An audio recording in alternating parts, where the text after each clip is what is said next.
السلام عليكم ورحمة الله وبركاته. اللهم صل وسلم وبارك وزد على سيدنا محمد وعلى آله وأصحابه أجمعين. هعمل النهاردة معاكم شاتو الشوكولاتة بطريقة سهلة جدا. تعالوا يلا بينا نشوف. معايا هنا 3 معالق كبار كاكاو، ممكن كاكاو خام، انا استخدمت كاكاو عادي، ونص كوباية زيت، كوباية لبن، كوباية سكر، 3 بيضات بلدي صغيرين، وفانيليا، وكوباية دقيق، ومعلقة بيكنج باودر. اول حاجة هنجيب الخلاط، هننزل بكوباية اللبن، نص كوباية الزيت،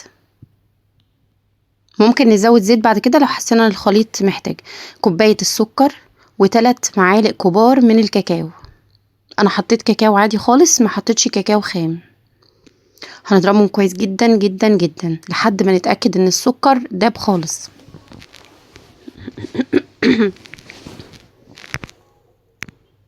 وننزل كمان اللي في الجناب بتاعة الخلاط علشان نتأكد ان السكر داب معانا تماما يعني.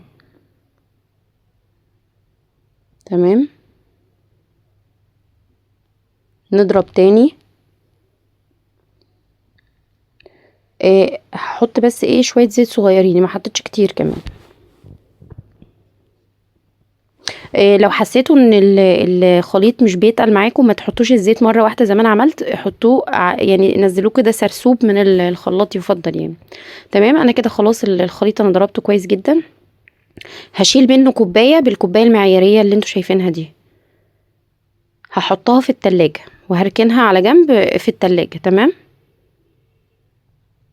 هشيلها بقى دلوقتي، مش محتاجاها خالص. هنزل بقى اللي في الجناب بتاعه الخلاط، وبعد كده نحط باقي المكونات بتاعتنا، ال3 بيضات والفانيليا. لو البيض عندك كبير استخدمي 2 بس كفاية. شوية فانيليا كده، ولو عايزة تستغني عن الفانيليا برضو مفيش مشكلة خالص، بس يعني انا بحطها يعني من باب الاحتياط، لكن عادة الحاجات اللي بيبقى فيها الكاكاو يعني مش بيبان فيها ريحة زفارة ولا اي حاجة، بس انا متعودة مع البيض بحط دايما الفانيليا.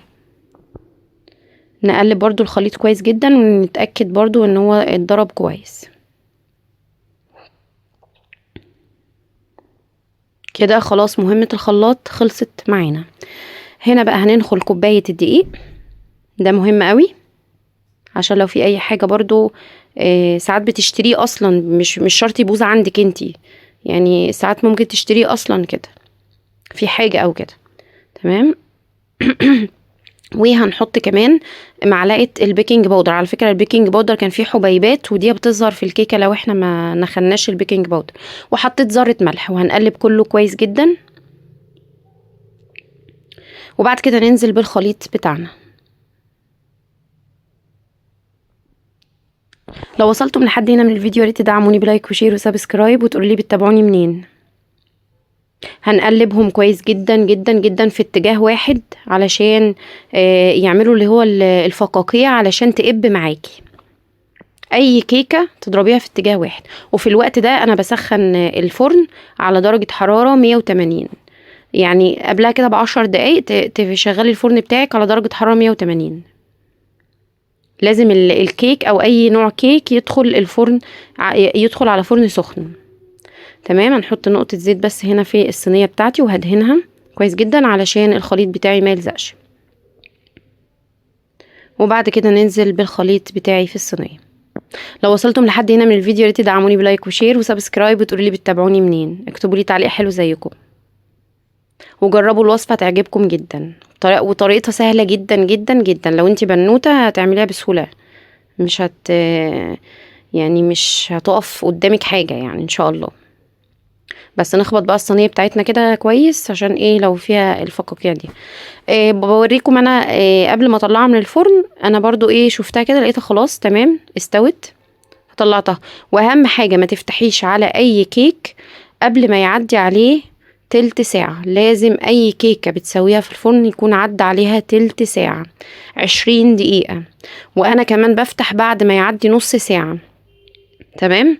هنا بقى خرمت الكيكة كلها، وحضرت نص كوباية لبن ونزلت عليها على الكيك علشان تفضل الكيكة بتاعتي طرية. وهحط اللي هو الصوص اللي انا شيلته على جنب في الاول خالص، طلعته من التلاجة، وهحطه زي ما انتم شايفين كده على وش الصينية. وطبعا الاخرام اللي انا عملتها لما خرمت في الكيك. دي بتساعد ان الكيك يتشرب الصوص زي ما تشرب اللبن بالظبط. وطبعا ده كله وهي طالعه من الفرن.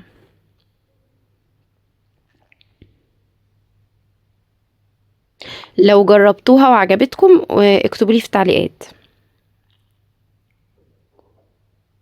بجد طعمها حكايه، كان طعمها حكايه بجد، احلى 100 مره من الجاتو اللي بيجي من بره.